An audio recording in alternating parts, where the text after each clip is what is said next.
kepada Allah Subhanahu wa Ta'ala untuk dapat berkumpul bersama di kajian yang mulia ini.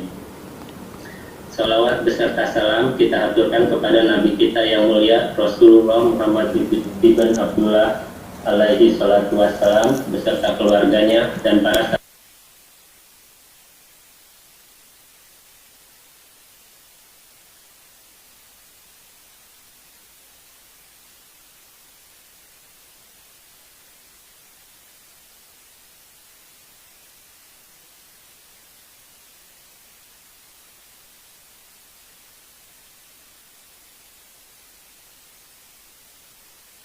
kita Ustaz Dr. Firanda Andesya SIMA Hafizahullah Ta'ala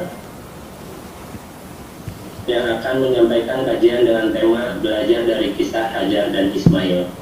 Alhamdulillah Ustaz sudah bergabung bersama kita. Kaifa haluk ya Ustaz? Bikhair, alhamdulillah. Alhamdulillah. Semoga Ustaz dan keluarga selalu diberikan kesehatan oleh Allah Subhanahu wa Ta'ala. Amin. Amin, amin.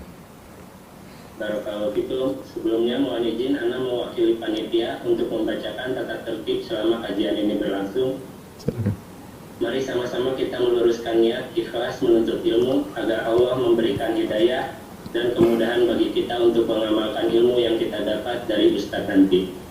Kepada seluruh jamaah agar menyiapkan buku dan alat untuk mencatat ilmu dari Ustaz dengan niat kita mengamalkan hadis yang diriwayatkan dari Abdullah bin Amr dan Anas bin Malik radhiyallahu anhuma bahwa Nabi sallallahu alaihi wasallam bersabda, "Qayyidu al-ilmi bil kitab." Jagalah ilmu dengan mencatat. Mohon untuk peserta kajian yang hadir melalui Zoom meeting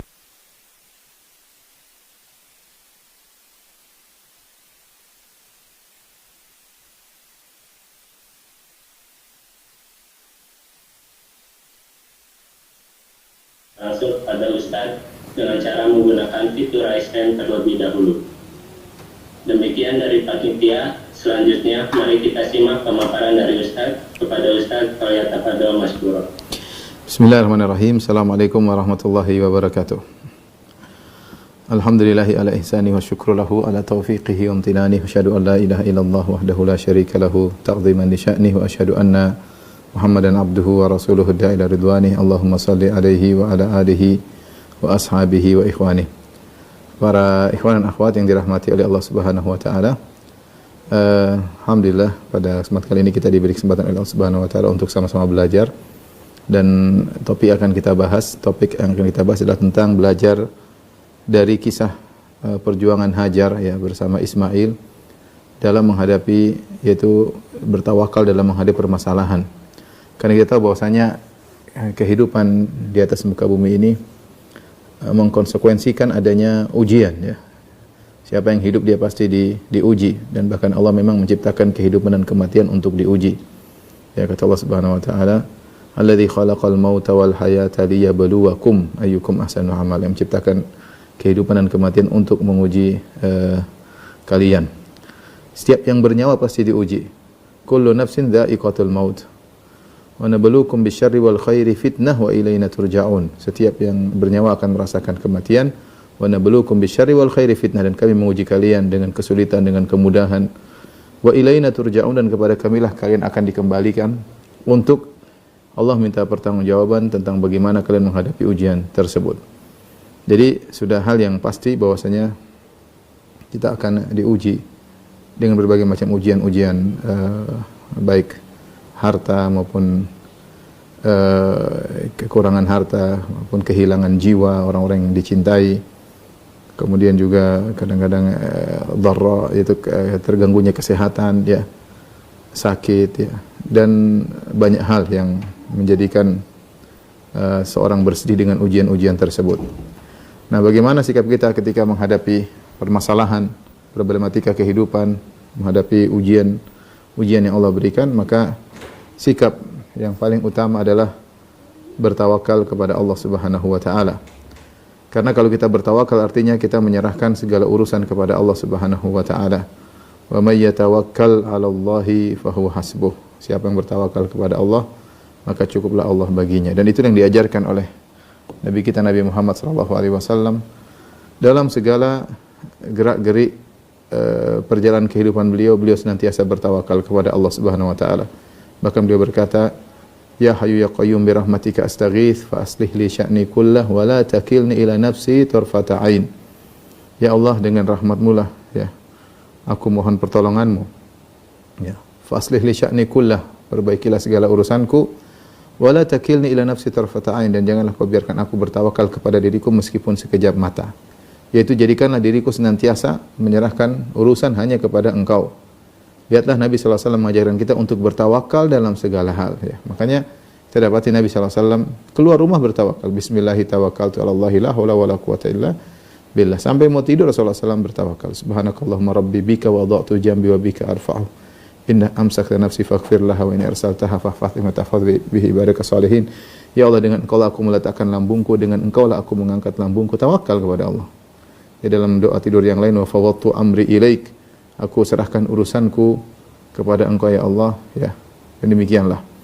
Dan kita semakin dituntut lebih bertawakal lagi ketika kita menghadapi ujian dari Allah Subhanahu wa taala. Yang itu pasti menerpa siapa saja tanpa pandang bulu. Nah, kita pada kesempatan kali ini akan belajar dari sikap tawakal yang tinggi yang dicontohkan oleh ibu kita, yaitu Hajar, ya. Ibunda Hajar yang sangat mulia, yang mengajarkan bagaimana bertawakal kepada Allah Subhanahu wa taala, yang tawakal yang benar, ya. Yang kisah ini Allah singgung dalam Al-Qur'an, itu tentang sa'i antara Safa dan Marwah. Kata Allah Subhanahu wa taala, "Inna Safa wal Marwata min sya'airillah." Sungguhnya bersa'i dari Safa ke Marwah adalah salah satu dari syiar-syiar Allah Subhanahu wa taala. Ya, bagaimana disyariatkannya sa'i tersebut? Tidak lain karena kisah Hajar yang pergi dari Safa ke Marwah, Marwah ke Safa, yang Nabi SAW ketika menceritakan kisah ini, Nabi SAW berkata, "Wa dzalika sa'yun nasil yaum." Dan itulah kenapa orang sekarang bersa'i dari Safa dan Marwah. Kisahnya ma'ruf, ya. Kita akan sampaikan secara singkat sebagaimana diriwayatkan oleh Ibnu Abbas radhiyallahu anhuma dalam Sahih Al-Bukhari, tentang kisah Hajar sampai akhirnya melakukan sa'i. Nabi mengatakan, awalun nasi ittakhadha mintaqan Ummu Ismail, atau Hajar. Yang pertama kali mengambil mintak itu adalah kain yang diikat di pinggang, adalah Hajar, litu'affiya atharoha ala Sarah. Dia ingin pergi, maka dia biarkan kain yang terjulur di depan dia untuk menutupi bekas kakinya agar tidak dikejar oleh Sarah. Kenapa Hajar dikejar oleh Sarah? Sebagaimana ma'ruf disebutkan bahwasanya Sarah cemburu kepada Hajar. Ya, ketika Nabi Ibrahim alaihissalam menikah dengan Sarah puluhan tahun dan akhirnya tidak punya anak, kemudian Sarah punya pembantu Hajar yang merupakan hadiah dari seorang raja Mesir, fa akhdamaha Hajar. Yang Hajar adalah pembantu yang dihadiahkan Raja Mesir kepada Sarah. Kemudian Sarah kasihan melihat suaminya yang menikah sudah lama tidak punya anak, maka dia seorang wanita salehah, maka dia berikanlah pembantunya kepada suaminya dengan harapan punya anak dari Hajar. Dan subhanallah, ternyata benar, Ibrahim menikahi Hajar dan akhirnya punya anak Ismail. Dan ketika Ibrahim punya anak Ismail melalui Hajar, akhirnya Sarah pun cemburu, ya, cemburu pada madunya. Padahal dia yang menyuruh suaminya untuk berbuat baik kepada suaminya dengan menikahkan, memberi pembantunya kepada suaminya. Namun ketika madunya memiliki sesuatu yang dia tidak miliki, maka beliau pun cemburu. Padahal Sarah adalah wanita yang sangat salehah. Namun kondisi menjadikan beliau cemburu. Akhirnya dalam sebagian riwayat disebutkan oleh Ibnu Hajar dan yang lainnya bahwasanya beliau sampai marahnya bersumpah untuk melukai Hajar 3 di bagian tempat tubuhnya, ya. Akhirnya disitulah Allah merintahkan Hajar untuk pergi ditemani oleh Ibrahim. Intinya ini hanya sebab Allah punya kehendak lain, menghendaki agar Ismail tinggal di Hijaz, di Mekah, di Jazirah Arab. Ya, tapi demikianlah skenario yang Allah buat, ya. Di mana Hajar akhirnya harus pergi sambil mengambil mengambil ikatan kain di pinggangnya, sehingga bekas kain tadi menutup jejak kakinya. Kemudian dia pun pergi. Mungkin dia sudah pergi jauh, akhirnya Ibrahim alaihissalam diperintahkan oleh Allah untuk mengantar Hajar. Inilah mulai ujian dihadapi oleh Hajar. Berangkatlah Ibrahim menemani Hajar dari negeri Syam ke Mekah. Ya, jaraknya kira-kira sampai 1.200 kilo, ya cukup jauh, sampai 1.200 kiloan. Maka dia pun pergi mengantar Hajar, tentu dengan penuh kesedihan ya, sambil membawa putranya yang masih kecil Ismail. Kemudian sampailah tiba di kota Mekah, maka Ibrahim pun meletakkan anak istrinya di sebuah lembah yang tidak ada apa-apa di situ, lembah yang gersang, tidak ada tumbuhan. Kemudian Nabi Ibrahim alaihissalam memberikan bekal cuma 2 kantong, 1 kantong isinya korma, 1 kantong isinya air putih ya. Kemudian Ibrahim balik belakang menuju ke negeri Syam. Hanya demikian ya, sudah perjalanan jauh, kemudian dia harus balik. Ketika dia balik, maka dikejarlah oleh istrinya Hajar. Tentu Hajar heran ya melihat kondisi suaminya yang dia tahu bagaimana sayangnya suaminya, seorang nabi yang mulia. Bagaimana mungkin seorang suami meninggalkan istrinya di tempat yang seperti ini? Maka kemudian dia berkata kepada suaminya, "Ya Ibrahim, atatrukuna bihadzal wadi alladhi laisa fihi ins wala syai'?" Wahai Ibrahim, apakah engkau meninggalkan kami, meninggalkan istrimu dan putramu yang masih kecil, putra satu-satunya, di lembah yang seperti ini, tidak ada manusia sama, tidak ada apa-apa, tidak ada air minum, tidak ada buah-buahan, tidak ada makanan, tidak ada hewan, tidak ada apa di sini, tidak ada sesuatu pun. Ibrahim alaihissalam tidak menjawab, dia terus melangkahkan kakinya. Hajar terus mengejar Ibrahim. Ibrahim menghadap ke utara ya, tidak balik muka dan jalan terus.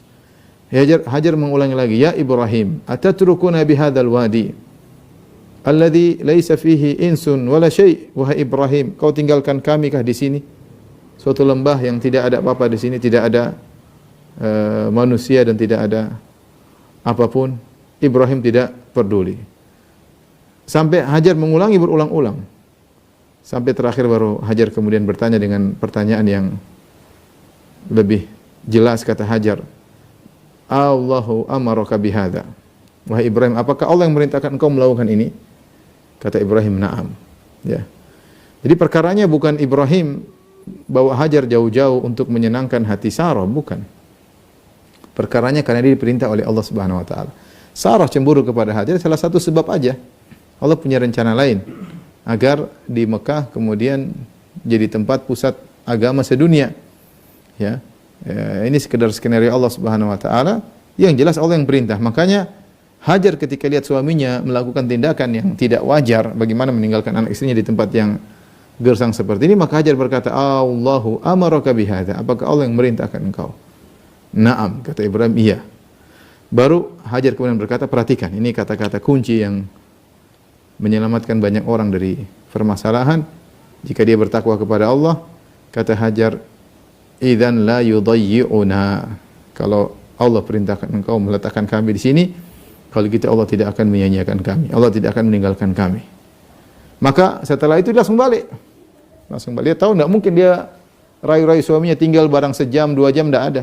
Ini perintah Allah. Dia tahu bagaimana sikap suaminya yang taat kepada Allah. Apapun Allah perintahkan pasti jalan. Siapa yang ragu Ibrahim sangat sayang kepada Hajar? Tidak ada yang ragu. Siapa yang ragu Ibrahim sangat sayang kepada putranya yang sangat dia cintai, Ismail, putra satu-satunya, yang dia nantikan kelahirannya puluhan tahun. Ya, kelahirannya puluhan tahun, kemudian begitu lahir harus ditaruh di tempat yang jauh, dibuang. Kalau bahasa kita dibuang di tempat yang sangat jauh. Kalau bukan perintah Allah, tentu dia tidak akan melakukannya. Tapi ini perintah Allah Subhanahu wa taala. Ya, maka Hajar pun balik. Sudah, dia tidak bisa berbuat apa-apa, perintah Allah. Ibrahim jalan terus. Sampai ketika dia tiba di suatu saniyah. Saniyah itu tempat yang agak tinggi. Haitsu la yarawnahu, tatkala Hajar tidak melihat dia lagi, maka dia balik. Maka dia balik menghadap selatan, menghadap ke arah tempat yang akan dibangunkan Ka'bah. Kemudian dia mengangkat kedua tangannya, tsumma yad'u biha ulai al-kalimat. Kemudian dia berdoa dengan doa-doa yang Allah abadikan dalam surat Ibrahim. Wa idh qala Ibrahim rabbi ja'al hadzal balada amina wa junubni wa bani an a'budal asnam rabbi innahunna adlalna katsiran minan nas faman tabi'ani fa innahu minni wa man 'asani fa innaka ghafurur rahim. Rabbana inni askantu min dzurriyyati biwadin ghairi dzi zar'in 'inda baitikal muharram rabbana liyuqimus shalah dan seterusnya. Dia berdoa, ya Rabbku, jadikanlah negeri-negeri yang aman dan jauhkanlah aku dan keturunanku dari menyembah berhala. Ya Rabbku, sungguhnya berhala-berhala telah menyesatkan banyak manusia. Barang siapa yang ikut kepadaku maka dia bagian dariku, dan barang siapa yang membangkang kepadaku sungguhnya engkau Maha Pengampun lagi Maha Penyayang. Rabbku, sungguhnya aku meletakkan anakku di sini ya, di sebuah lembah yang tidak ada tumbuhan ya, untuk menegakkan salat. Faj'al afidatan minan nasi tahwi ilaihim, jadikanlah hati-hati manusia condong kepada mereka, warzuqhum minas thamarati la'allahum yashkurun, berilah mereka ya berbuah-buahan agar mereka bersyukur. Sampai Nabi Ibrahim berkata, Rabbi ja'alni muqimas sholati min dzurriyyati rabbana wa taqabbal du'a. Ya Rabbku, jadikanlah aku dan keturunanku sebagai penegak salat. Kemudian Ibrahim pergi meninggalkan lokasi tersebut ya. Apa yang terjadi dengan Hajar dan Ismail? Ya. Tidak mungkin dia mau telepon suaminya, tidak mungkin dia mau kontak suaminya. Apalagi jarak jauh ya, dari Mekah ke negeri Syam 1.200-1.300 kilo. Tidak ada sarana transportasi, sarana komunikasi, tidak seperti sekarang ya.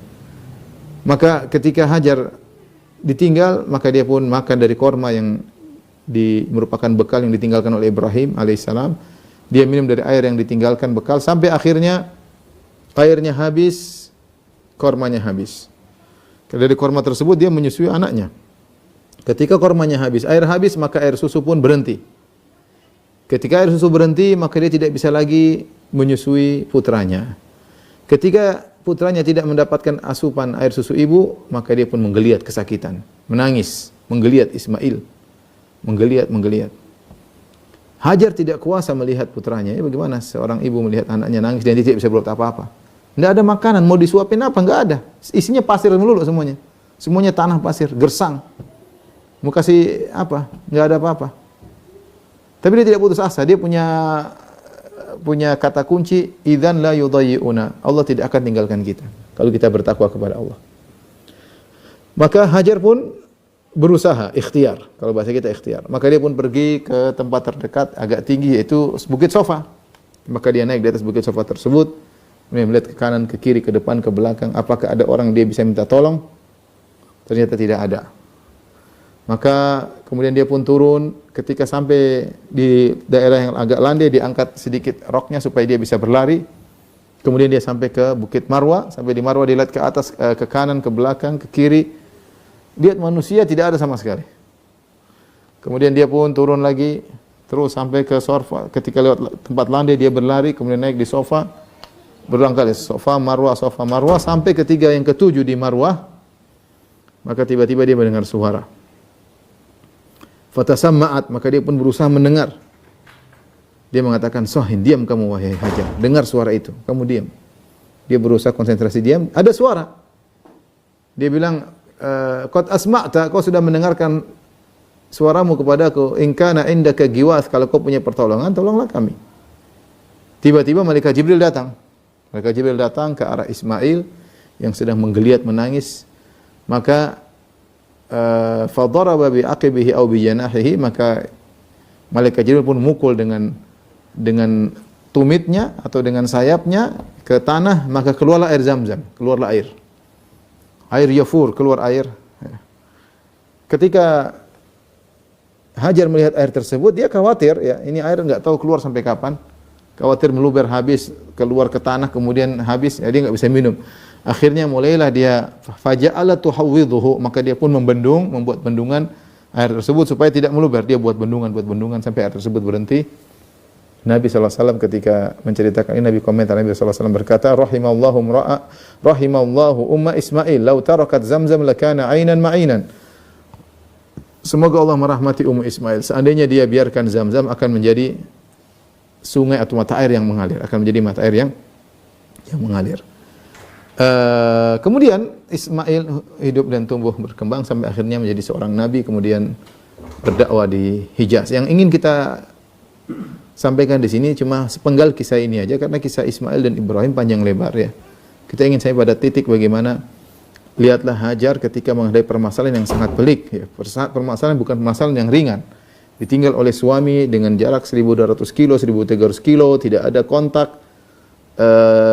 Kemudian di tengah-tengah suasana tidak ada manusia sama sekali.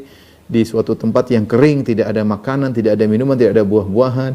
Anaknya menangis-nangis ya. Tetapi dia yakin bahwasanya Allah tidak akan meninggalkannya. Maka yang kita lihat bagaimana ikhtiarnya Hajar. Dia naik ke atas bukit dan dia berusaha. Dia tidak pasrah. Ya Allah, Engkau Tuhanku, aku sudah di sini, aku nurut sama suami. Gimana lagi Allah? Enggak, dia berusaha, dia ikhtiar. Jadi ini namanya tawakal yang benar. Tawakal adalah menyerahkan diri kepada Allah Subhanahu wa taala, menyerahkan hati kepada Allah tapi sambil ikhtiar. Maka dia pergi ke Bukit Safa dan bukan cuma sekali 2 kali, sampai 7 kali. Sampai 7 kali. Sampai 7 kali. Ketika sudah yang ke-7, ya mungkin anaknya semakin nangis, semakin teriak, ya Ismail. Dia sampai tidak berani melihat anaknya, dia tidak berani melihat anaknya, ya, karena takut hatinya enggak kuat melihat tangisan anaknya. Ya, kita enggak tahu apa yang berkecamuk dalam hati Hajar. Tapi dia yakin bahwasanya Allah tidak akan meninggalkannya. Kalau bicara tentang sebab, semua sebab sudah tertutup. Semua pintu sudah tertutup. Namun pintu langit tidak pernah tertutup. Maka tetap berusaha, tetap ikhtiar sambil menggantungkan hatinya kepada Allah Subhanahu wa taala. Akhirnya datang pertolongan. Akhirnya datang pertolongan. Nah, inilah bolak-baliknya Hajar sampai 7 kali. Kata Nabi sallallahu alaihi wasallam, "Dzalika sa'yun nasil yaum." Itulah kenapa orang-orang bersa'i sekarang. Nah, ini kita ingin pelajaran kalau kita sedang melakukan umrah atau haji, kita bersa'i. Kita ingat bahwasanya ya Allah tempat memohon pertolongan. Allah tempat bertawakal. Dan tawakal yang benar adalah bagaimana seorang berikhtiar. Seorang yang berikhtiar. Dan inilah tawakal yang diajarkan oleh syariat. Dan terlalu banyak dalil akan hal ini baik dalam Al-Qur'an maupun dalam sunnah-sunnah Nabi sallallahu alaihi wasallam. Yang namanya tawakal adalah menggabungkan antara menggantungkan hati kepada Allah dengan ikhtiar. Di antara dalil akan hal ini misalnya dalam Al-Qur'an, Allah sebutkan tentang kisah Maryam, bagaimana Maryam bertawakal ketika dia menghadapi kondisi yang sangat sulit. Maryam, kita tahu dia adalah anaknya Imran dan dia seorang wanita yang solehah dan dia telah mengabdikan dirinya untuk beribadah kepada Allah Subhanahu wa taala. Maka dia mengambil tempat yang jauh untuk bisa beribadah, fokus ibadah kepada Allah Subhanahu wa taala. Tahu-tahu dia diuji dengan Allah mengutus Jibril alaihissalam kemudian meniupkan ruh ya dalam rahim Maryam sehingga dia menjadi wanita yang mengandung.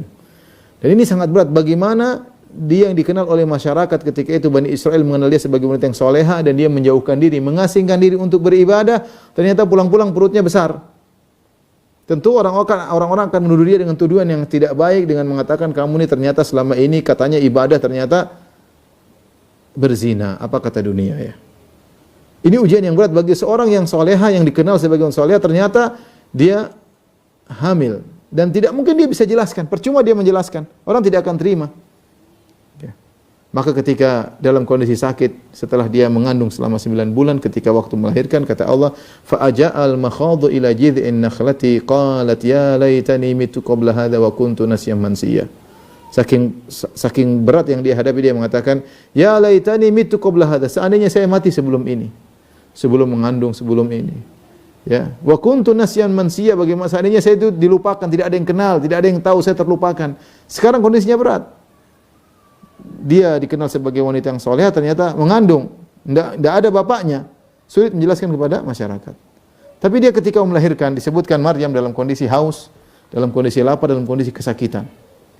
Maka dia pun pergi ke Jidhin Nakhlah, ke batang pohon korma, kemudian fanadaha min tahtiha alla tahzani. Ada suara dari bawah, dia mengatakan malaikat ini mengatakan Nabi Isa ngomong dari dalam perutnya.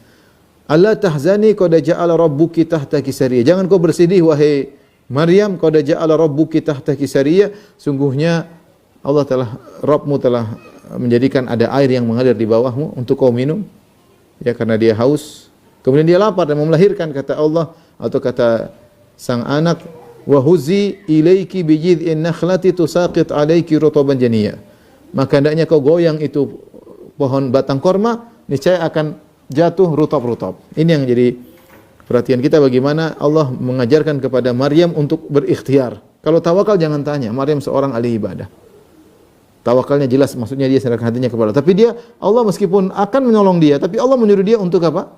Untuk berusaha, ya, di antaranya dengan berusaha menggoyang pohon korma. Dan kita tahu kalau dia berusaha menggoyang pohon korma tidak akan bisa goyang. Pohon korma besar dan dia dalam kondisi sakit mau melahirkan, gimana mau goyang pohon?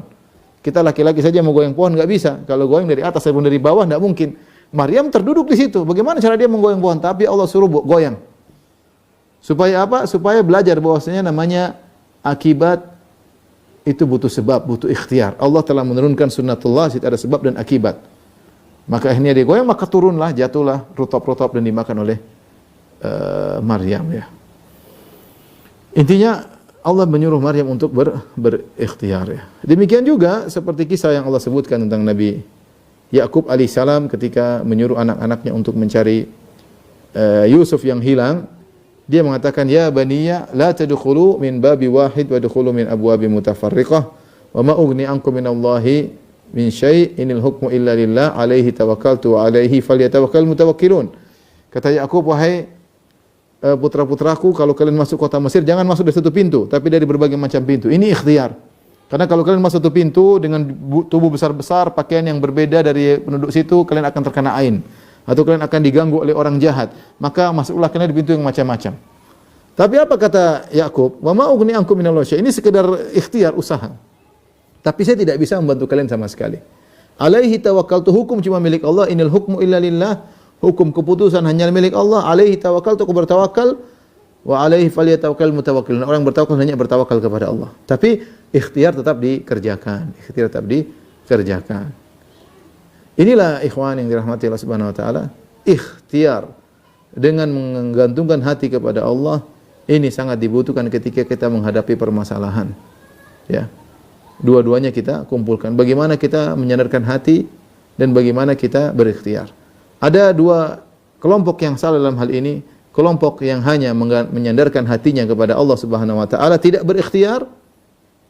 Atau sebaliknya kelompok yang hanya berikhtiar, berusaha tidak menyandarkan hatinya kepada Allah. Dua-duanya kelompok yang salah. Hanya menyandarkan hati kepada Allah, tenang aja, tidak bisa. Ada hukum namanya hukum sebab akibat. Yang Allah bikin hukum tersebut. Seorang berusaha menjalankan hukum tersebut, ya. Ya. Bukan dia hanya menyandarkan hati kemudian dia tenang. Ada masalah dia hadapi. Kalau kita lagi enggak punya, misalnya enggak punya ekonomi lagi turun, ya kita kerja. Jangan itu bilang saya di masjid aja nanti datang rezeki. Enggak, itu salah. Itu namanya kamu tidak berikhtiar.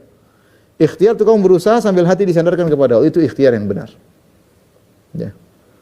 Makanya Nabi SAW mengatakan, "Lau annakum tatawakkaluna 'ala Allahi haqqa tawakkuli la razaqakum kama yarzuqut tayr." Kalau kalian bertawakal dengan benar bertawakal, maka Allah akan rezeki kepada kalian sebagaimana Allah beri rezeki kepada burung. Lihatlah burung. Taqdu khimasan wa taruhu bitana. Burung pergi di pagi hari dalam kondisi perut kosong, balik dalam kondisi perut kenyang. Jadi burung yang hanya mungkin punya insting dan tidak berakal seperti manusia, tapi dia bertawakal. Dia bertawakal dan dia berusaha. Ya, dia berusaha terbang ke sana kemari cari makan, tapi hatinya bersandar kepada Allah Subhanahu wa taala. Makanya di antara hadis Nabi SAW, Nabi pernah mengatakan ada orang-orang masuk surga, yadkhulul jannah aqwamun afidatuhum mithlu afidatit tayr. Kata Nabi SAW, sungguh masuk surga ada sekelompok orang yang hati mereka seperti hati burung. Di antara tafsirannya yaitu mereka bertawakal seperti burung bertawakal. Tapi lihat bagaimana tawakalnya burung. Tawakalnya burung cuma diam di pohon, tidak kemana-mana. Jadi burung santai, nanti datang makanan sini, enggak, dia terbang. Dari pagi-pagi sudah terbang. Kadang kita subuh-subuh keluar ke masjid, dia sudah banyak burung berkicau satu dengan yang lainnya. Sudah aktif. Mungkin dia sudah salat malam. Sudah aktif. Kita baru bangun, mau jalan ke masjid, ngantuk-ngantuk. Burungnya sudah semangat. Ya, subuh sudah, kemudian dia terbang dengan jarak yang jauh, bisa puluhan kilo untuk mencari nafkah buat anak-anaknya. Dia tidak berakal seperti manusia, tapi instingnya mengajarkan untuk bertawakal, sandarkan hati kepada Allah dengan usaha. Usaha, hewan-hewan saja bertawakal dengan ikhtiar. Nah, di antara kesalahan sebagian kelompok manusia hanya menyandarkan hati kepada Allah, tidak berusaha. Tidak berusaha. Ini di antara hal yang kita tidak disuruh demikian. Kita disuruh menggabungkan berikhtiar dengan menyandarkan hati kepada Allah Subhanahu wa ta'ala. Contoh seperti kasus COVID yang kita lihat sekarang ini, sebagian orang menganggap nggak usah pedulikan COVID. Bahkan sebagian mereka mengatakan, mana COVID, kita ke situ, kita ke COVID, kita mau ke corona. Subhanallah. Ini tidak apa ya? Ini kalau dibilang seperti ini, kan Islam mengajarkan demikian. Ya. Orang akan memandang Islam dengan pandangan yang buruk, seakan-akan tidak mengakui adanya sunnatullah, tidak mengakui adanya sebab akibat yang Allah bikin. Ada hukum sebab akibat. Ya. Sama seperti yang mengatakan, mana singa, tidak perlu takut. Enggak, kamu takut sama singa itu wajar ya. Ya. Tapi ingat hati kepada Allah Subhanahu wa taala. Sampai saya pernah dengar wawancara wanita-wanita ISIS ditanya oleh sebagian orang, kenapa tidak takut sama corona, kata wanita ISIS tersebut, enggak, corona enggak ada, hanya kena orang kafir aja, orang Islam enggak. Akhirnya ada yang bilang, itu orang Islam banyak yang kena juga, oh itu munafik yang kena, itu munafik yang kena. Jadi dia punya setelan otak sendiri, sehingga hanya menyandarkan kepada Allah, ya, dan tidak demikian, bukan demikian ya, bukan demikian cara bertawakal ya. Jadi seorang berikhtiar. Rasulullah mengajarkan ikhtiar. Ya. Kalau ada penyakit menular maka jangan ke situ. Yuradu al-mumsi alal mumrid. Janganlah onta yang sehat dibawa pada onta yang sakit. Ini namanya usaha ya. Kalau ada suatu kampung jangan ke situ, yang sudah itu jangan keluar. Rasulullah ngajarin social distance, Rasulullah ngajarin tentang lockdown, semuanya diajarin. Islam agama yang sangat logis. Islam agama yang sangat logis ya. Artinya seorang berikhtiar, serahkan kepada Allah. Jadi jangan hanya serahkan hati kepada Allah tanpa berikhtiar. Nabi SAW adalah Sayyidul Mutawakkilin, orang yang paling bertawakal, tapi beliau berikhtiar. Dalam segala hal beliau berikhtiar. Lihat bagaimana dalam waktu beliau berhijrah. Ikhtiar tidak? Ikhtiarnya luar biasa. Nabi SAW sampai sembunyi di Jabal Thawr, sampai 3 hari 3 malam, ikhtiar. Sampai agak menjauh, harusnya ke Madinah itu ke arah utara, dia malah ke selatan dulu selama 3 hari. Sampai beliau menyewa penunjuk jalan yang kafir, Abdullah bin Uraiqid, ya. Sampai beliau melewati jalan pesisir pantai yang beliau juga tidak tahu jalannya, harus ada penunjuk jalan. Semua ini ikhtiar semuanya. Semua ikhtiar ya. Bukan cuma diam kemudian sampai ke Mekah, kata sebagian orang, Allahu Akbar sampai ke Mekah, enggak. Salat di Mekah sebagai Nabi SAW berusaha.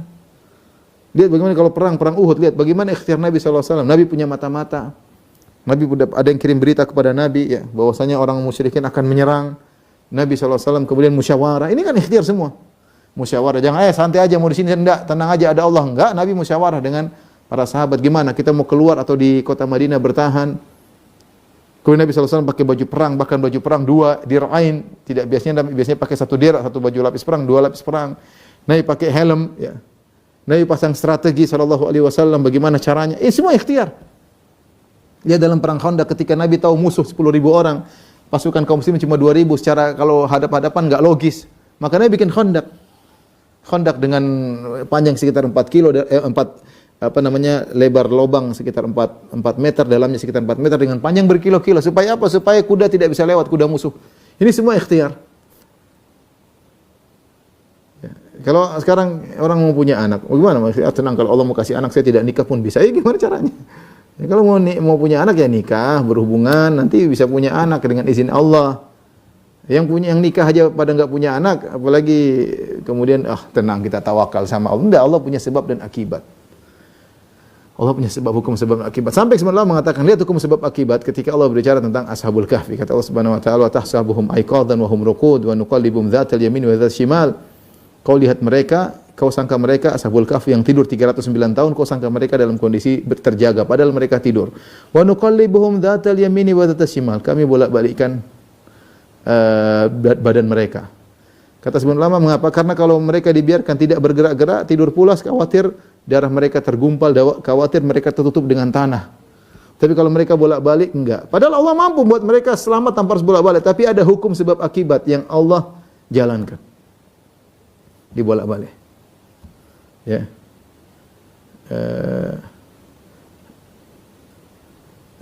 Demikian juga wa taras syamsa wa idza taqridu dzata shimal. Jadi Allah masukkan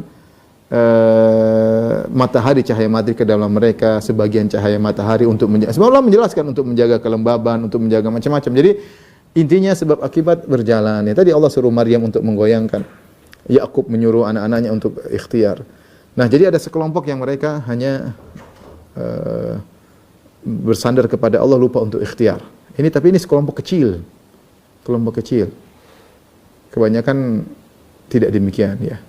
Kesalahan yang kedua, kelompok yang justru sebaliknya, benar-benar fokus kepada ikhtiar dalam bahasa kita, sebab lupa untuk bertawakal kepada Allah, dan ini lebih banyak daripada yang pertama. Semuanya hanya terpaku kepada usaha, ya. Kalau bukan ke dokter ini enggak bisa sembuh, kalau bukan karena obat ini tidak bisa sembuh, kalau tidak begini maka tidak akan selamat. Selalu begitu ya. Selalu begitu. Lupa, kalau bukan karena si fulan saya tidak bisa kerja, kalau bukan karena bos saya tidak dapat rizki. Dia lupa kepada Allah. Bosnya Allah yang mengatur itu semua, yang memudahkan dia untuk bisa sembuh, bisa menghadapi permasalahan, bisa bertemu dengan orang baik, bisa bekerja di perusahaan tersebut, bisa ketemu dengan bos yang baik, bisa ketemu dengan tamu yang baik. Itu semua Allah yang bikin. Tapi sebagian orang justru fokusnya kepada materi. Dia lupa dengan sebab untuk bergantung kepada Allah Subhanahu wa taala. Untuk bergantung kepada Allah Subhanahu wa taala. Ya. Seperti kita cerita tentang masalah corona. Corona ini, sebagian orang fokus kepada pengobatan secara materi. Benar, itu bagus, namanya ikhtiar, tapi jangan lupa sandarkan diri kepada Allah Subhanahu wa taala. Kita menghadapi corona dengan berikhtiar, tapi hati kepada Allah. Tidak ada yang mengangkat penyakit ini kecuali Allah Subhanahu wa taala. Tidak ada yang bisa menjagaku kecuali Allah Subhanahu wa taala. Tidak ada yang bisa menyelamatkan aku kecuali Allah Subhanahu wa taala. Itu harus ada. Jadi hati terus connecting kepada Allah Subhanahu wa taala. Kalaupun terkena, qul la yusibana illa ma kataballahu lana. Kalau terkena ya sudah, ini sudah takdir Allah Subhanahu wa taala. Ada hikmah di balik ini. Tapi hati senantiasa kepada Allah Subhanahu wa taala. Ini adapun cuma terfokus pada materi sebab materi, maka ini kesalahan. Nah, ikhwan dan akhwat yang dalam hati Allah Subhanahu, kita kembali. Hajar ketika menghadapi permasalahan yang pelik, ya, maka Hajar bertawakal, ikhtiar sambil menggantungkan hati dengan berkata, "Idzan la yudayyi'una." Allah tidak akan meninggalkan kami. Nah, bagaimana kita bisa menghadirkan perasaan dalam diri kita, Allah tidak akan meninggalkan kita? Ini tidak gampang. Tidak gampang seorang menggantungkan hatinya kepada Allah dalam permasalahan. Makanya perkara kedua yang harus diperhatikan agar kita benar-benar bertawakal kepada Allah, mau tidak mau kita harus bertakwa. Karena tawakal berbanding lurus dengan ketakwaan. Orang tidak bertakwa, sulit dia untuk bertawakal. Sulit. Dia tidak bisa menipu hatinya. Hati ini tidak bisa kita kontrol, sulit. Saya mau gantungkan tapi tetap aja gemetar, tetap aja ketakutan, tetap aja was-was. Kenapa dia tidak bisa menipu hatinya? Ya, hatinya sudah mau diapain? Ya. Oleh karenanya seorang kalau ingin bisa menghadapi permasalahan agar tawakalnya tinggi, maka dia harus mendekatkan diri kepada Allah Subhanahu wa ta'ala. Kalau mendekatkan diri kepada Allah, maka Allah akan mudahkan urusannya. Maka contoh yang saya sering sampaikan juga, bagaimana Allah memberikan contoh suatu permasalahan yang paling pelik yang dihadapi oleh seorang dalam kehidupan, itu permasalahan cerai. Ya, Allah sampai turunkan surat khusus tentang masalah cerai, ya. Ya ayuhan nabi idza talaqtumun nisaa fatalliquhunna li'iddatihinna wa ahsul iddah wattaqullaha rabbakum la tukhrijuhunna min buyutihinna wa la yakhrujuna illa ya'tina fahishatin mubayyinah wa tilka hududullah wa may yata'adda hududallah faqad dzalama nafsahu la tadri la Allah yuhdithu ba'da dzalika amra fa idza balagna ajalahunna famsikuhunna bima'rufin aw fariquhunna bima'ruf wa ashidu dzawai adlin minkum aqimus syahadata lillah dzalikum yu'adzu bihi man kana yu'minu billahi wal yawmil akhir. Wa may yattaqillaha yaj'al lahu makhraja wa yarzuqhu min haitsu la yahtasib wa may yatawakkal 'ala Allahi fa huwa hasbuh. Innallaha balighu amri qad ja'ala likulli syai'in qadra. Kata Allah Subhanahu wa taala, wahai orang beriman, wahai nabi, wahai orang beriman, jika kalian menceraikan istri kalian, maka ceraikanlah sesuai dengan aturannya. Wattaqullaha rabbakum, bertakwalah kepada Allah dalam menceraikan. Jangan usir istri-istri kalian dan jangan mereka juga keluar rumah mereka kecuali mereka melakukan perbuatan yang keji. Inilah aturan-aturan Allah. Barang siapa yang melampauinya maka dia telah menzalimi dirinya. Ya. Kemudian kata Allah Subhanahu wa taala, kalau kalian tahan mereka, rujuk dengan yang baik. Kalau kalian ceraikan maka dengan ceraikan yang baik. Demikianlah nasihat yang Allah berikan. Dzalikum yu'adzu bihi, bagi siapa? Man kana yu'minu billahi wal yawmil akhir. yang beriman kepada Allah dan hari akhir. Wa may yattaqillaha yaj'al lahu makhraja. Barang siapa yang bertakwa kepada Allah, Allah akan berikan solusi. Wa yarzuquhu min haitsu la yahtasib, dan Allah akan berikan dia rezeki yang tidak sangka-sangka. Wa may yatawakkal 'alallahi fa huwa hasbuh. Barang siapa bertawakal, maka cukuplah Allah baginya. Lihat di sini Allah gandengan dengan takwa, antara takwa dengan tawakal. Tidak mungkin orang bertawakal kalau takwanya enggak benar. Enggak mungkin, dia pasti suudzon sama Allah. Dia bagian bertawakal, dia dosa-dosanya, dia melakukan, tidak bisa, dia susah bertawakal. Orang bertawakal dia harus serahkan kepada Allah dengan bertakwa. Kalau tidak bertakwa tidak bisa, sulit. Sulit, dia hanya ngomong saya bertawakal tapi sulit. Jadi lihatlah Allah berikan contoh dalam surat At-Talaq, bagaimana kondisi yang paling berat dihadapi oleh seorang laki maupun wanita ketika terjadi perceraian dalam rumah tangga. Ini kondisi lebih berat daripada yang lainnya. Orang bertengkar sama tetangga, bertengkar sama kakak dan adik, bertengkar mungkin sama yang lain, tapi kalau sudah sama istri kemudian siap bercerai sementara sudah bangun rumah tangga puluhan tahun, ada anak-anak, mungkin sebagian ada yang melakukan perceraian sampai puluhan, sudah punya cucu, dan terjadi cerai padahal sudah punya cucu, ya. Ini adalah perkara yang sangat berat. Nah, bagaimana menghadapi masalah ini? Allah cuma suruh bilang, wattaqullaha rabbakum, bertakwa. Wa may yatawakkal 'alallahi fa huwa hasbuh. Wa may yattaqillaha ja'al lahu makhraja. Siapa yang bertakwa Allah kasih solusi. Dan Allah berikan rezeki yang tidak sangka-sangka. Wa may yatawakkal 'alallahi fa huwa hasbuh. Siapa yang bertawakal maka Allah cukup baginya. Lihatlah kondisi sekarang, kebanyakan orang bercerai tidak ada solusi. Pertikaian yang berkelanjutan antara bekas suami bekas istri. Jadi korban anak-anak.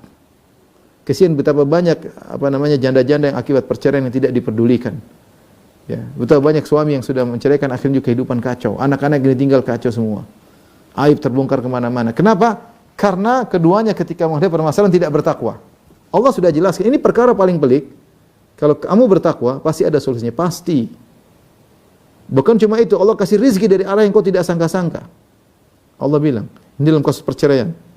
Allah mengatakan, siapa bertawakal Allah cukup baginya. Nah, kalau kasus yang begitu berat seperti perceraian, seorang bertawakal, seorang kemudian bertakwa akan diberi solusi, bagaimana dengan kasus-kasus yang lain? Oleh karenanya, ikhwan dan akhwat yang rahmati Allah Subhanahu wa taala, ini pelajaran penting bagi kita. Kita akan menghadapi banyak problematika dalam kehidupan kita. Sekarang kita hadapi sedang corona, ya. Covid, ya. Kemudian juga mungkin sebagian ekonominya lagi jatuh, banyak pengusaha-pengusaha yang pusing zaman sekarang, ya. Teman-teman yang punya restoran yang banyak juga gimana? Dia tidak pusing pikir dirinya, dia kadang pikir pegawainya. Teman saya, Ustaz, gimana pegawai-pegawai? Saya harus berpikir keras. Mau kasih mereka bisa gaji setengah bulan aja sudah luar biasa. Bagaimana kalau kita nggak gaji? Kasihan, mereka punya anak-anak, punya istri, berat, ya. Ya. Ujian berat. Ini ujian Quran. Belum ujian-ujian lain. Orang diuji dengan keluarganya, diuji dengan ekonominya, diuji dengan kesehatannya. Tapi solusi yang paling penting adalah bagaimana kita bertawakal kepada Allah Subhanahu wa taala. Ya, kita bertakwa dan bertawakal. Enggak mungkin Anda bisa bertawakal kecuali Anda meningkatkan ketakwaan. Maka dalam menghadapi permasalahan apapun, yang pertama adalah serahkan kepada Allah. Segera berwudu, kemudian salat, angkat tangan minta kepada Allah Subhanahu wa taala. Serahkan urusan kepada Allah. Jangan gantungkan hati kita kepada sebab apapun. Sebab kita lakukan, ingat, kita melakukan ikhtiar. Tapi jangan sekali-sekali gantungkan hati kita kepada sebab tersebut. Kita sakit boleh kita telepon dokter boleh, tapi enggak, hati hanya kepada Allah Subhanahu wa taala. Obat oke, kita berusaha cari obat yang terbaik. Tapi hati kepada Allah Subhanahu wa taala. Tidak ada yang beri kesembuhan kecuali Allah Subhanahu wa taala. Tidak ada yang menyelamatkan kecuali hanya Allah Subhanahu wa taala. Itu harus kita tanamkan. Ini kita ada masalah, tidak ada yang bisa mengeluarkan kita dari permasalahan dengan cara yang baik kecuali dengan Allah Subhanahu wa taala. Ya. Hari-hari ini banyak, ya, saya ditelepon oleh beberapa akhwat yang kehilangan suami mereka, kasihan, ya. Saya cuma bilang kepada mereka, bertakwa kepada Allah. Akan ada solusi. Ditinggal oleh suami dalam kondisi sulit, anak-anak banyak misalnya, ya. Tidak ada simpanan misalnya. Mereka bilang bertakwa kepada Allah. Enggak ada solusi. Mau harap siapa? Bertakwa kepada Allah, mulai dari bertakwa, bertawakal kepada Allah, nanti Allah kasih jalan, cepat atau lambat. Ya. Jadi dimulai dari takwa dan bersandar. Lihatlah Ummu Ismail Hajar. Bagaimana Hajar sendirian, tidak ada siapapun, tidak ada tumbuhan, tidak ada manusia, tidak ada yang bisa dihubungi. Di tengah lembah yang gersang, ya. Orang terdekat saja jauh, Ibrahim jauh darinya. Tapi apakah tidak ada solusinya? Ada solusi. Ya, Allah kirim solusi dari arah yang tidak diduga-duga. Oleh karenanya, ikhwan dan akhwat yang dirahmati Allah Subhanahu wa taala, ini adalah pelajaran yang kita ambil, dan ini bukannya sekedar teori, butuh praktek. Terakhir saya ingin sampaikan kepada rekan-rekan sekalian, bagaimana sih cara menumbuhkan kita tawakal kepada Allah, dan ini bukan suatu ilmu yang teoritis doang, tapi dia harus praktek. Secara sederhana agar kita senantiasa bertawakal kepada Allah, yaitu pertama adalah berusaha selalu mengingat Allah. Orang yang selalu ingat Allah dalam segala hal, dia akan mudah bertawakal. Selalu ingat Allah Subhanahu wa taala. Contoh paling mudah untuk menerapkan bagaimana selalu ingat Allah, berusaha untuk berdoa dalam segala kegiatan kita. Ya, kita keluar rumah berdoa, masuk rumah berdoa, masuk pasar berdoa, masuk masjid berdoa, keluar masjid berdoa, masuk WC berdoa, keluar toilet berdoa, mau berhubungan dengan suami atau istri berdoa, mau makan berdoa, habis makan berdoa. Demikian ketika sakit kita berdoa, ketika terjaga di tengah malam kita berzikir kepada Allah Subhanahu wa taala. Jangan lupa zikir pagi petang, ya. Kalau Anda senantiasa berzikir dan berdoa, berarti Anda bertawakal. Karena ketika kita berdoa berarti apa? Kita menyerahkan urusan kepada Allah Subhanahu wa taala. Minimal ikhwan dan akhwat, kalau kita lupa dengan doa-doa tersebut, minimal kita bilang bismillah. Itu apa? Ya Allah, aku serahkan ini dengan nama Engkau, aku melakukannya. Kalau kita bilang bismillah, berarti secara tidak langsung kita menyerahkan urusan kepada Allah Subhanahu wa taala. Inilah rekan-rekan hati Allah Subhanahu wa taala, sedikit yang saya sampaikan pada kesempatan kali ini.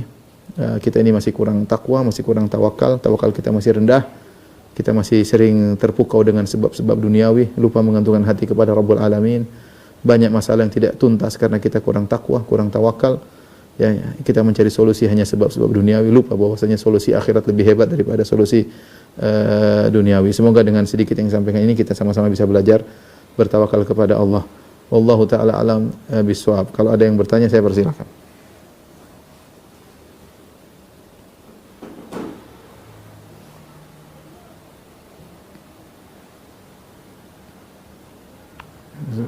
Alhamdulillah, jazakallah khair Ustaz atas ilmunya.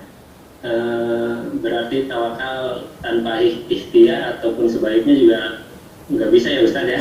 Nggak bisa. Berbarengan ya Ustaz. Iya. Makanya orang mengatakan orang yang menghilangkan ikhtiar hanya sendiri hati, itu namanya adalah orang yang tidak tidak logis dan tidak menghargai syariat. Tidak logis ya. Karena ikhtiar harus hukum alam dan itu hukum Allah Subhanahu wa taala. Baik, silakan kalau bertanya. Baik Ustaz, kita mulai masuk ke sesi pertanyaan Ustaz. Pertanyaan pertama. Assalamualaikum warahmatullahi wabarakatuh. Semoga Ustaz dan keluarga selalu dalam perlindungan Allah. Amin. Amin ya rabbal alamin. Ustaz, izin bertanya. Saya dan suami alhamdulillah sudah berhaji. Namun ada beberapa yang mengganjal. Kami mengikuti haji tamattu. Mikot saat umroh dilakukan tidak di pesawat, tapi di bandara. Dijelaskan bahwa bandara sudah termasuk dan diakui Kementerian Agama Indonesia. Tapi saya ragu saat di Musdalifah, kami hanya turun formal, ambil batu paling 5-10 menit. Bahkan bus satu lagi tidak turun, karena kerikil sudah disiapkan. Dan terakhir selama di Mina, tidak pernah menginap di tenda, tapi selalu di hotel. Apa yang harus Anda lakukan? Apakah Anda harus mengulang haji ini? Bagaimana sunnah yang sebenarnya? Silakan. Mungkin kalau saya mau bercanda, itu hajinya di Mekah apa di bandara? Enggak, jadi kita bicara tentang kadar minimal haji, ada namanya rukun-rukun haji, syarat-syarat haji. Ada yang mengatakan haji yang terbaik ya sunnah-sunnah ya. Yang terbaik tentunya kita melaksanakan seluruh sunnah-sunnah. Tapi kita ngerti kondisi sangat padat ya. Dan macam-macam, sebagian orang tidak bisa melaksanakan sunnah-sunnah Nabi secara lengkap ya, secara lengkap. Di antaranya contoh, misalnya bermikot di Jeddah bukan di pesawat misalnya. Ini masalah yang memang kita tahu ada pendapat yang mengatakan boleh di Jeddah ya. Tapi pendapat tersebut lemah. Cuma kita bilang ada pendapat ya. Pendapat demikian. Makanya sebenarnya mengatakan barang siapa yang mengambil mikot di Jeddah karena memang fatwa dari ulama setempat ya, maka mudah-mudahan tidak jadi masalah. Mudah-mudahan tidak jadi masalah ya, meskipun Kita bilang kalau seorang mikot di Jeddah maka dia telah melanggar. Tapi ini tidak ada kaitannya dengan sahnya haji, tidak. Dia kalaupun dia melanggar maka dia bisa menembusnya dengan bayar dam. Ini kita bicara permasalahan pertama, yaitu karena dia mikot di Jeddah. Tapi saya katakan fatwa Syekh Utsaimin rahimahullah berkata, jika yang berfatwa adalah para ulama, dia tidak tahu, fas'alu ahla dzikri, sudah bertanya kepada ahlinya, qadarullah dia bertanya kepada ahlinya di situ yang berkeyakinan bahwasanya mikot di Jeddah boleh, ya sudah, insyaallah tidak jadi masalah. Ya mudah-mudahan kini ada khilaf, maka meskipun khilafnya lemah ya, tapi karena dia mengikuti fatwa, mudah-mudahan tidak jadi masalah. Yang berikutnya, dia cuma mengambil beberapa kerikil di Muzdalifah. Muzdalifah ya juga ada khilaf tentunya ya. Kita tidak bisa maksa masalah fikih ya. Tidak bisa maksa masalah fikih. Yang pendapat yang lebih kuat bahwasanya laki-laki harus menginap sampai pagi, kecuali orang-orang yang punya uzur, seperti orang-orang sakit, orang-orang tua, yaitu disebut dengan dha'afah, yaitu orang-orang lemah. Di zaman sekarang ini yang jemaah haji begitu banyak, maka dianggap orang-orang lemah adalah para wanita. Para wanita dianggap orang-orang lemah ya. Karena ya kita yang pernah berhaji berjalan kaki tahu tidak mudah berjalan kaki dengan jarak yang begitu jauh dari Muzdalifah menuju ke Mina ya, bisa jadi 7 kilo dengan rapat-rapat, kemudian begitu rame. Wanita dianggap lemah dalam hal ini. Nabi SAW mengizinkan para wanita untuk keluar dari Muzdalifah sebelum terbit matahari, agar mereka bisa mengambil rukhsah, mereka segera keluar dan mereka bisa lempar jamarat sebelum terbit matahari, sebelum terbit fajar. Tetapi setelah lewat tengah malam. Nah, dari sini khilaf di kalangan para ulama, apakah lewat di Muzdalifah itu mabit di Muzdalifah hukumnya rukun atau wajib atau sunnah ya. Yang benar adalah wajib bagi yang mampu. Kalau tidak mampu maka tidak jadi masalah. Kebiasaan jemaah haji kita ketika mereka lewat, mereka hanya mampir ngambil kerikil sebentar kemudian mereka lewat. Ini mazhab Syafi'i mengatakan mabit di Muzdalifah hukumnya sunnah ya, tidak sampai pada derajat wajib. Yang penting sudah lewat meskipun sebentar, tidak harus sampai mu'dhamul lail, tidak sampai pagi ya. Jadi terutama mereka berhaji dengan rombongan, di situ ada laki-laki dan wanita. Saya katakan tadi wanita dihukumi lemah, dan di antaranya yang menemani mereka juga dihukumi sama ya, apalagi seperti saya juga pernah haji reguler, orang yang Muzdalifah nanti dijemput dengan mobil maktabnya, maka dia harus naik. Kalau dia nggak naik nanti dia tunggu mobil berikutnya. Kalau dia ngerti jalan, bagaimana? Tidak gampang menyuruh dia cari jalan sini nanti bisa ketemu, tidak gampang ya. Jadi saya bilang intinya kalau kita bicara sah, mudah-mudahan kesalahan yang pertama tadi di Jeddah bisa dimaafkan, kemudian hanya mengambil kerikil sebentar kemudian lanjut, mudah-mudahan itu menurut sebagian mazhab tidak jadi masalah. Kemudian adapun mabit di di Mina, kemudian kebanyakannya mabit di hotel. Saya juga nggak tahu kenapa ya. Kalau nggak ada tenda di Mina mungkin nggak apa-apa. Kalau tenda ada di Mina ditinggalkan jadi masalah. Tidak, itu jadi masalah. Cuma saran saya kepada yang sudah berhaji tadi, ya sudah berdoa saja kepada Allah agar hajinya kemarin diterima. Kemudian mungkin dia perlu bayar dam ya. Kalau kesalahan dia lakukan tanpa sebenarnya dia tidak tahu ya, dia tidak pernah ikut travel aja, cuma lebih hati-hati dia bayar dam meskipun belakangan tidak jadi masalah. Kesalahan karena dia meninggalkan mabit di Mina. Kalau dia meninggalkan 3 hari maka dia bayar dam, dia bisa nitip kepada orang yang di Mekah untuk menyembelih kambing kemudian dibagikan kepada fakir miskin di kota Mekah. Adapun masalah Jeddah dia dimaafkan, masih mabit di Mina yang jadi masalah.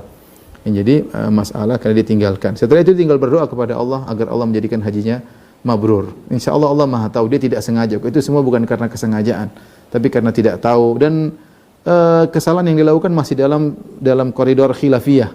Cuma lebih hati-hati dia bayar dam. Setelah itu dia serahkan kepada Allah. Nanti kapan kalau ada rezeki bisa haji lagi, insyaallah haji lagi. Wallahu a'lam bishawab. Jazakallahu Ustaz atas penjelasannya, semoga bisa diterima dengan baik.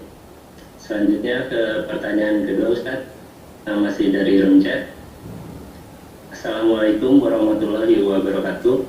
Semoga Ustadz dan keluarga selalu dalam lindungan Allah Subhanahu wa Ta'ala. Amin. Allahumma amin. Ustadz, izin bertanya, kalau berkurban sunnahnya bagaimana ya Ustadz? Apakah disebut nama lengkap dengan bintinya atau tidak? Kita sebut, tapi tidak perlu apa namanya, sebut nama sudah cukup ya. Rasulullah SAW ketika menyembelih, Rasulullah tidak mengatakan bin Muhammad bin Abdullah bin Abdul Muttalib bin Hashim bin Abdi Manaf bin Qusay bin Kilab. Tidak, Rasulullah mengatakan bin Muhammad, Ali Muhammad. Kita sebut nama dan itu sunnah. Kita sebut bahwasanya dari fulan. Tidak harus bin juga, tidak ada masalah. Mau sebut bin bapaknya sudah cukup, enggak usah bin kakek pertama, ke kedua, ke seterusnya tidak perlu. Jadi kalau nama saja sudah cukup ya. Nama saja sudah cukup karena itu syiar. Karena korban itu adalah syiar, kita ingin tunjukkan bahwasanya di situ kita harus jaga niat kita karena Allah Subhanahu wa taala. Meskipun sebut nama adalah sunnah, kita ingin jalankan sunnah. Kemudian kita bilang hadza minka walak, Allah taqabbal minni, ya Allah terimalah dariku. Kita hadir di situ kita bilang ya Allah terimalah korban ini dariku. Berdoa kepada Allah Subhanahu wa taala karena korbannya butuh biaya. Kita biaya sedikit ini mudah-mudahan diterima oleh Allah. Tidak ada apa-apanya dibandingkan rezeki yang Allah berikan kepada kita yang begitu banyak.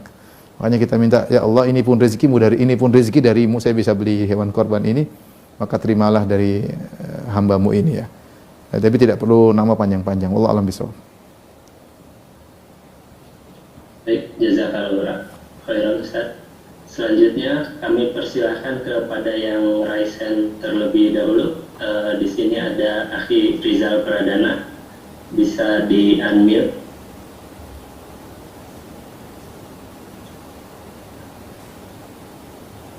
Kepada Akhi Rizal Pradana, bisa di-unmute barangkali. Assalamualaikum warahmatullahi wabarakatuh. Waalaikumsalam warahmatullahi wabarakatuh. Ustaz, pertanyaannya sebenarnya di luar tema. Silakan. Beberapa waktu yang lalu saya pernah belajar tentang zihar di video yang Ustaz bawakan setahun yang lalu. Nah, saya kebetulan langsung teringat Ustaz bahwa saya itu pernah mengatakan yang pertama, memuji dari saya pertama itu wajahmu sama seperti wajah ibuku dahulu. Lalu yang kedua itu saya pernah mengatakan lukamu yang di dagu itu sama seperti luka di ibuku. Memang kebetulan sama tempatnya Ustaz.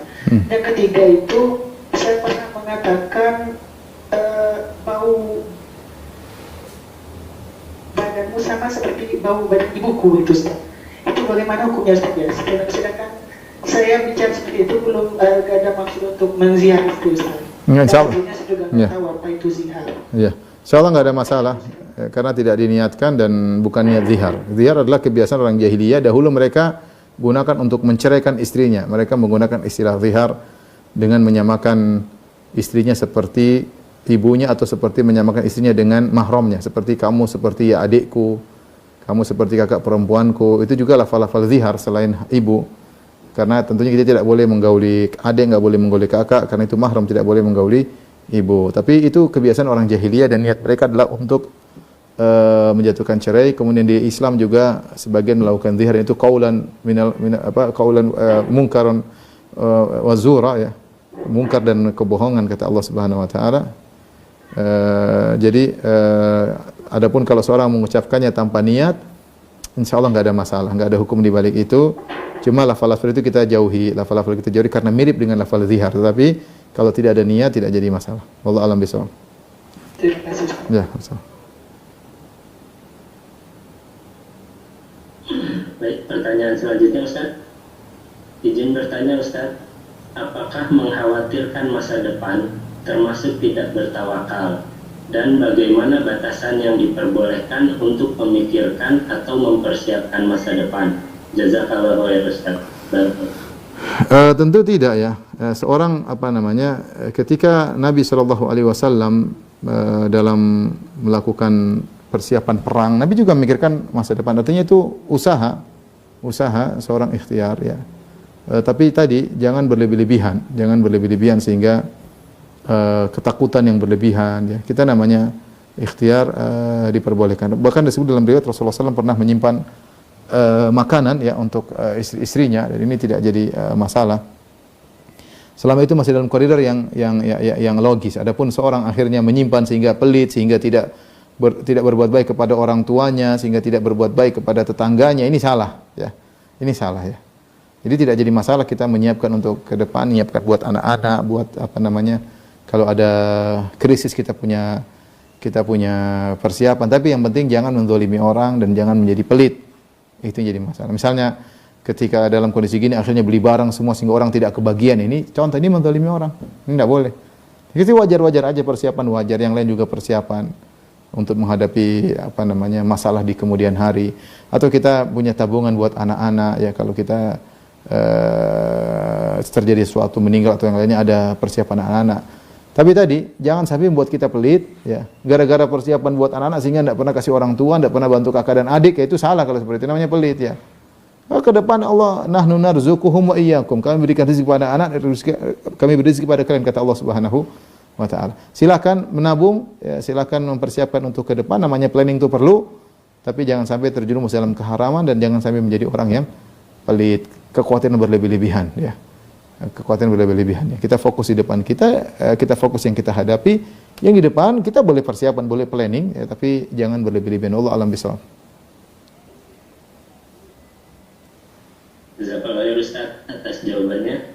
Selanjutnya ke pertanyaan berikutnya. Assalamualaikum warahmatullahi wabarakatuh. Afwan Ustaz, boleh bertanya di luar tema? Silakan. Apakah ada amalan-amalan untuk wanita yang sedang haid di hari Arafah nanti? Apakah wanita haid terlarang mendapat keistimewaan hari tersebut? Jazakumullahu khairan atas penjelasannya, wa barakallahu fikum. Wallahu a'lam bishawab. Saya tidak tahu ada amalan khusus ya.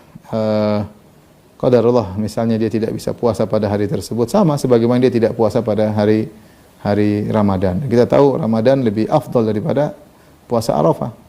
Hari-hari di bulan Ramadan lebih afdal daripada hari puasa Arafah. Hari puasa Arafah sunnah, hari bulan Ramadan puasa wajib. Di bulan Ramadan lagi. Tapi sebagian wanita ketika tidak bisa berpuasa, yang dia lakukan adalah dengan berzikir, dengan berdoa, dengan bersedekah, dengan berbuat baik.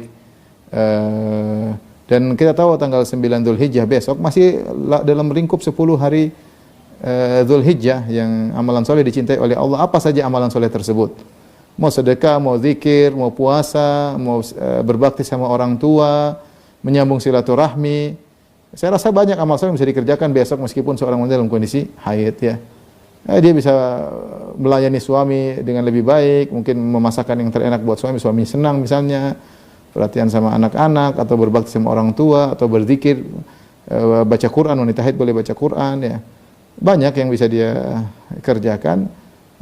Meskipun dia tidak sholat dan tidak puasa. Jadi amalnya amal umum, boleh dia kerjakan karena kita masih dalam 10 hari Dzulhijjah dan amal sholat sangat dicintai oleh Allah lebih daripada amal di bulan-bulan yang lain. Wallahu a'lam bishawab.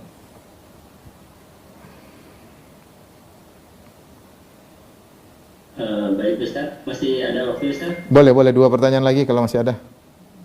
Atau enggak bisa 3 Ustaz? Jangan. Baik Ustaz.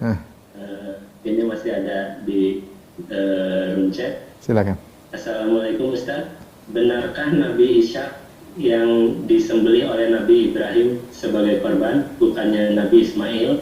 Syukran jazakallahu khairan. Ada khilaf memang, dan kalau kita kembali kepada perkataan ahlul kitab, mereka semua memilih pendapat Nabi Ishak. Tapi kalau kita kembali kepada ulama Islam, bahwasanya mayoritas mengatakan Nabi Ismail, bukan Nabi Ishak. Kenapa? Karena dalam ayat ketika dalam surat Hud, ketika Allah mengabarkan kepada Hajar bahwa dia punya anak ya, fabasyarnahu bi Ishaq wa mi wara'i Ishaq Yaqub. Kami pun beri kabar gembira kepada Ibrahim bahwasanya dia akan punya anak yang namanya Ishak, dan Ishak itu juga akan punya anak namanya Yakub. Jadi ketika malaikat datang ke Ibrahim, malaikat kabarkan kepada Ibrahim dan Sarah, kalian berdua ini akan punya anak dari Sarah, kalau Ismail kan dari Hajar. Sarah ini akan punya anak namanya Ishak, dan setelah itu Ishak akan punya anak namanya Yakub. Ini kan waktu itu belum hamil, tapi sudah dikabarkan bakalan punya anak Ishak dan Yakub. Kalau ternyata yang disembelih adalah Ishak, maka kabar tersebut Ibrahim tidak perlu takut, oh jangan khawatir sembelih, tidak akan disembelih karena malaikat sudah kabarkan Ishak ini akan punya anak, mana mungkin dia mati. Paham maksud saya? Maksud saya gini, jadi malaikat sudah mengabarkan kepada Ibrahim, kamu akan punya cucu namanya Yakub, yang Yakub itu anaknya Ishak. Ini sebelum Ishak lahir, sebelum Sarah hamil, sudah dikasih tahu kamu bakalan hamil punya anak namanya Ishak, anakmu itu akan punya anak namanya Yakub. Nah, kalau kemudian di kemudian hari Ishak sudah besar, kemudian masih remaja, belum nikah, mau disembelih, ya Ibrahim tidak usah takut kalau begitu. Tenang aja, enggak usah takut. Sarah enggak usah takut. Tuang Ishak itu bakalan punya anak kok namanya Yakub. Berarti ujian tersebut akan hilang nilainya, tidak ada pengorbanan. Karena sudah dikabarkan sebelumnya Ishak akan hidup. Lain halnya ketika itu Ismail, tidak ada kabar bahwasanya Ismail bakalan punya anak oleh Allah Subhanahu wa taala. Sehingga ketika disuruh sembelih benar-benar dia akan menyembelih. Sampai itu perkara yang berat. Tapi kalau Ibrahim sudah dikasih tahu sebelumnya bahwasanya Ishak tidak bakalan mati, bakalan punya anak namanya Yakub, maka ketika disuruh sembelih hanyalah kayak formalitas doang, enggak ada nilai pengorbanan. Karena Ibrahim sudah tahu Ishak bakalan punya anak Yakub. Oleh karena yang benar itu bukan Ishak, tapi adalah Ismail. Ya, wallahu a'lam bishawab. Dan kita lihat syariat berkaitan dengan syariat menyembelih, syariat lempar jamarat, syariat haji semuanya di Mekah, bukan di Bani Israel, bukan di Bani Israel. Wallahu a'lam bishawab. Ya Ustaz, pertanyaan selanjutnya Ustaz. Assalamualaikum Ustaz. Mohon doa dan nasihatnya. Saat ini suami sedang dirawat di rumah sakit karena COVID. Saya sangat sedih Ustaz. Apa yang harus saya lakukan? Mohon nasihatnya. Barangkali ini untuk seluruh umat juga ya Ustaz ya. Iya, saya cuma katakan ya, subhanallah. Ya, ini kita sedang diuji semuanya. Orang-orang terdekat kita sedang diberi ujian dengan COVID ya. Dengan kondisi yang lagi berat sekarang ini ya. Saya kemarin juga ke rumah sakit, sebagian orang tidak bisa masuk, ya kasihan bagaimana lagi. Tempat sudah tidak ada ya. Yang bisa masuk juga belum tentu selamat. Tapi saya cuma katakan kita hanya bisa tawakal kepada Allah Subhanahu wa taala. Apakah kita yang terkena COVID atau saudara kita atau orang tua kita atau kerabat kita atau suami kita atau istri kita, kita hanya bertawakal kepada Allah, minta kepada Allah kesembuhan yang disegerakan. Kita sholat malam, kita bersedekah, berusaha bersedekah ya, dengan niat. Makanya dalam hadis kan, da'u mardhakum bisadaqah. Sembuhkanlah orang sakit dan kalian dengan bersedekah. Sedekah kepada orang yang dengan niat agar misalnya kakak kita sembuh, suami kita sembuh, yang kita mampu. Kemudian kita berdoa, bertawakal kepada Allah Subhanahu wa taala, dan tetap kita pasang hati kita apapun yang Allah tetap putuskan itu yang terbaik. Ya. Kalaupun kerabat kita meninggal dalam kondisi solehah, dalam kondisi soleh, dalam kondisi bertakwa, sehingga COVID tersebut nilainya seperti jihad di jalan Allah Subhanahu wa taala. Tentu para ulama sepakat bahwasanya orang yang meninggal karena taun adalah mati syahid, wal mat'unu syahid. Kata Nabi sallallahu alaihi wasallam, yang meninggal karena penyakit taun adalah syahid. Adapun yang meninggal dengan wabah selain taun, maka ada khilaf di kalangan para ulama. Namun yang dikuatkan oleh banyak ulama bahwasanya orang yang meninggal karena wabah hukumnya sama seperti taun. Taun bukan wabah, wabah itu umum. Taun salah satu dari wabah, tapi taun itu wabah di zaman dahulu. Bagaimana kalau sudah mengenai seorang kemudian timbul bentol-bentol di tubuhnya, kemudian dia muntah darah, kemudian dia meninggal, yaitu menular dengan cepat dan ganas dan meninggal juga dengan cepat. Nah, wabah-wabah juga ada modelnya. Ada wabah yang lambat penularannya, dan ada juga wabah yang penularannya cepat tapi tidak mematikan. Adapun taun memiliki dua sifat, yaitu cepat dan mematikan. Dan kita lihat COVID mirip seperti taun dari sisi ini.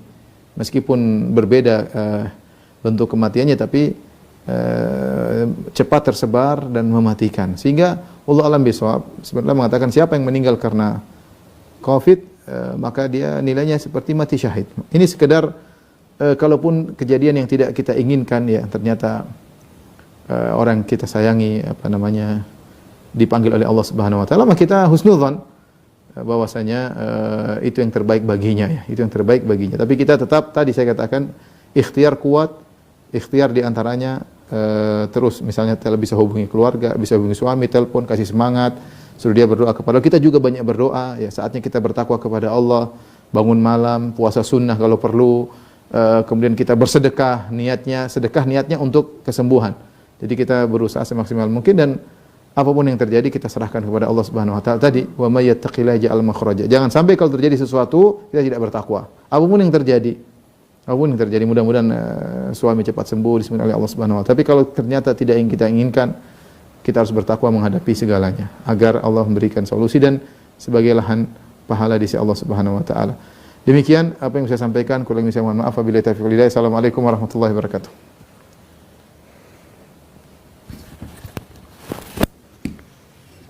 Jazakallah khair.